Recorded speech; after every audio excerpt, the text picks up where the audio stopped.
BJP को अगर कोई हरा सकता है तो सिर्फ जनसुराज। बाकी पूर्व उपचुनाव को लेकर प्रशांत किशोर का बड़ा दावा। बिहार की राजनीति में एक बार फिर बढ़ी हलचल। नमस्कार, आप देख रहे हैं सिटी पोस्ट लाइव और मैं हूं रवि। बिहार की राजनीति में अपनी अलग पहचान बनाने की कोशिश कर रहे जनसुराज पार्टी के संस्थापक प्रशांत किशोर ने एक बार फिर बड़ा राजनीतिक दावा किया है। पश्चिम चंपारण के बेतिया में आयोजित एक कार्यक्रम के दौरान उन्होंने कहा कि पटना की चर्चित बांकीपुर विधानसभा सीट पर भारतीय जनता पार्टी को अगर कोई पार्टी चुनौती दे सकती है तो वह केवल जनसुराज है।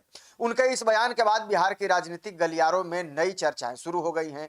बेतिया में कार्यकर्ताओं को संबोधित करते हुए प्रशांत किशोर ने ये बातें कही थी। दरअसल प्रशांत किशोर पश्चिम चंपारण जिले के साठी प्रखंड स्थित कटहरी गांव में जनसुराज के नरकटियागंज विधानसभा क्षेत्र के संभावित उम्मीदवार डॉक्टर बसी उल्लाह के आवास पर आयोजित एक सभा को संबोधित कर रहे थे।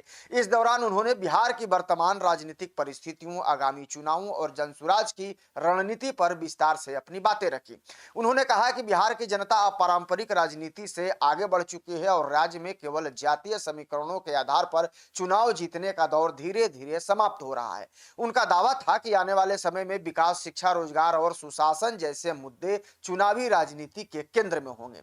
लालू राज की वापसी संभव नहीं है। जी हाँ, जो प्रशांत किशोर हैं उन्होंने ये कहा है अपने संबोधन के दौरान कि राष्ट्रीय जनता दल यानी कि आरजेडी और उसके नेतृत्व पर भी निशाना साधते हुए उन्होंने कहा है कि बिहार की राजनीति अब उस दौर से आगे निकल चुकी है और राज्य में तथाकथित लालू राज की वापसी संभव नहीं है।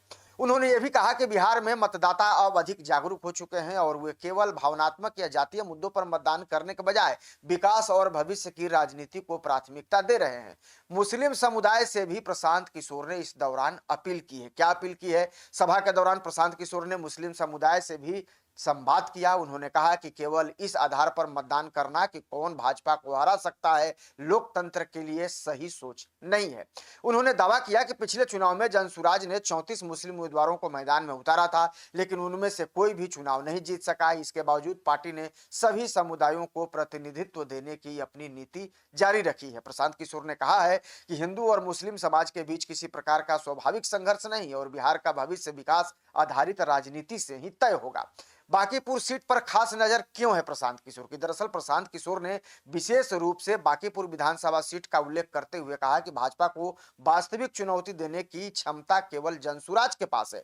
गौरतलब है कि बांकीपुर सीट बिहार की सबसे चर्चित और राजनीतिक रूप से महत्वपूर्ण सीटों में से एक मानी जाती है। यह सीट वर्तमान में खाली होने के बाद जो कही जा रही है बात, क्योंकि भाजपा के वरिष्ठ नेता नितिन नवीन जो राज्यसभा सदस्य हो गए हैं, उनके विधानसभा के इस्तीफे देने के बाद ये यहाँ उपचुनाव हो रहा है।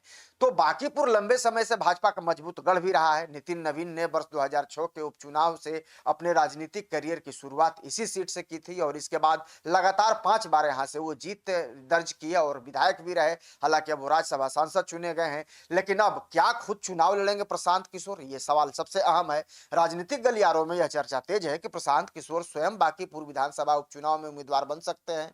हालांकि उन्होंने अभी तक इसकी आधिकारिक पुष्टि नहीं की है, लेकिन उनके हालिया बयानों और जनसुराज की रणनीति को देखते हुए इस संभावना को पूरी तरह खारिज भी नहीं किया जा रहा है। विशेषज्ञों का मानना है कि यदि प्रशांत किशोर स्वयं चुनावी मैदान में उतरते हैं तो बांकीपुर का उपचुनाव पूरे बिहार की राजनीति का केंद्र बन सकता है। अब पंचायत चुनाव पर भी बड़ी घोषणा प्रशांत किशोर ने कर दी है। देखिए, लौरिया के ब्लॉक चौक पर आयोजित एक अन्य कार्यक्रम में प्रशांत किशोर ने कहा है कि जनसुराज संगठन को गांव स्तर तक मजबूत करने के लिए विशेष अभियान चलाया जाएगा। उन्होंने घोषणा की है कि आगामी पंचायत चुनाव में पार्टी अपने बैनर तले मुखिया, जिला परिषद सदस्य, पंचायत समिति सदस्य, सरपंच, वार्ड सदस्य और पंच पदों पर भी उम्मीदवार उतारेगी।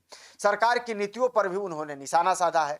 प्रशांत किशोर ने बिहार की शराबबंदी नीति को असफल बताते हुए कहा कि राज्य में अवैध शराब का कारोबार आज भी जारी है, जैसा कि वो पहले भी बोलते रहे हैं। इसके अलावा उन्होंने पेट्रोल डीजल की कीमतों और विभिन्न सरकारी योजनाओं को लेकर भी सरकार की आलोचना की है। उन्होंने आरोप लगाया है कि चुनावी लाभ के लिए विभिन्न योजनाओं का इस्तेमाल किया जाता है, जिसका असर राज्य की वित्तीय व्यवस्था पर पड़ता है। बढ़ी राजनीतिक सरगर्मी। दरअसल बांकीपुर सीट को लेकर प्रशांत किशोर के इस दावे ने बिहार की राजनीति में नई हलचल पैदा कर दी है। अब यह देखना दिलचस्प होगा कि उपचुनाव की घोषणा के बाद जनसुराज किस रणनीति के साथ मैदान में उतरती है और क्या प्रशांत किशोर स्वयं चुनाव लड़कर भाजपा को गढ़ में चुनौती पेश करेंगे या नहीं। सबकी नजर इस पर बनी हुई है, हमारी भी नजर बनी रहेगी। तमाम अपडेट्स के लिए आप देखते रहिएगा सिटी पोस्ट लाइव और इस खबर को ज्यादा से ज्यादा शेयर और लाइक कर दीजिएगा और जरूरत पड़े तो कमेंट में अपनी राय भी जरूर दे दीजिएगा। धन्यवाद।